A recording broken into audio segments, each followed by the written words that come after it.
बहुत समय पहले एक समृद्ध राज्य था जो प्राकृतिक सौंदर्य से घिरा हुआ था। उसकी हरियाली, शांतिपूर्ण वातावरण और खूबसूरत पहाड़ों के बीच राज्य बसा था। लोग खुशहाल थे, उनकी जिंदगी में कोई दुख नहीं था। राज्य के राजा, राजा अरविंद, एक न्यायप्रिय और दूरदर्शी शासक थे। वह अपने राज्य के लोगों की भलाई के लिए हर समय समर्पित रहते थे।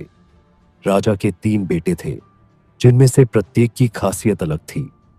राजा का दिल चाहता था कि उनके उत्तराधिकारी के रूप में कोई ऐसा व्यक्ति हो जो न केवल शक्ति और ज्ञान में सक्षम हो, बल्कि अपने राज्य के प्रति सच्ची श्रद्धा भी रखता हो। राजा अरविंद के लिए अपने बेटों में से सबसे योग्य व्यक्ति को चुनना आसान नहीं था, क्योंकि हर एक बेटे के पास कुछ विशेष था। राजा ने एक अंतिम परीक्षण के रूप में जादुई नदी का पानी लाने की चुनौती दी, जिसे पाने के लिए असंख्य मुश्किलें थीं। राजा ने अपने तीनों बेटों को एकत्रित किया और कहा, मेरे प्यारे बेटों, यह समय आ गया है कि मैं अपना उत्तराधिकारी चुनूं। जो भी जादुई नदी का पानी लाकर मुझे ठीक करेगा, वही सिंहासन का उत्तराधिकारी बनेगा। ये घोषणा सुनकर प्रिंस विराट ने तुरंत अपनी तलवार पकड़ी और कहा, मेरे पास शक्ति और साहस है, मैं इस चुनौती को स्वीकार करता हूं। प्रिंस आर्यन, जो बुद्धिमान थे, ने भी कहा, मैं अपनी समझ और तर्क शक्ति से यह कार्य सफलतापूर्वक पूरा करूंगा। प्रिंस कियान, जो सबसे छोटे थे, उन्होंने बिना किसी हिचकिचाहट के कहा, मैं दिल से यात्रा करूंगा।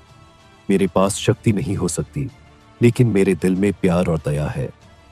प्रिंस विराट की यात्रा में सबसे पहले वह जंगलों और पहाड़ों में घुसते हैं। उनकी ताकत और युद्ध कला का उन्हें भरपूर भरोसा था। इस दौरान वह एक बूढ़े आदमी से मिलते हैं, जो बहुत कमजोर और भूखा होता है। विराट का आत्मविश्वास इस स्तर तक था कि वह बूढ़े आदमी की मदद करने के बजाय उसे नजरअंदाज कर देते हैं।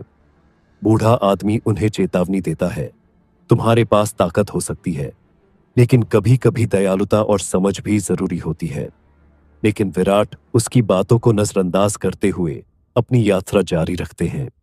वह नदी के पास पहुंचते हैं और जैसे ही वह पानी लेने की कोशिश करते हैं, नदी एक जलजला में बदल जाती है। वहां एक सोने से बना ड्रैगन प्रकट होता है। विराट अपनी तलवार लेकर ड्रैगन से मुकाबला करते हैं, लेकिन ड्रैगन की शक्ति के सामने उनका साहस कुछ नहीं कर पाता। वह हारकर महल लौटते हैं। अब बारी थी प्रिंस आर्यन की। वह अत्यंत बुद्धिमान थे और अपनी चालाकी पर विश्वास रखते थे। आर्यन ने अपनी यात्रा के लिए जादुई ताबीज और किताबें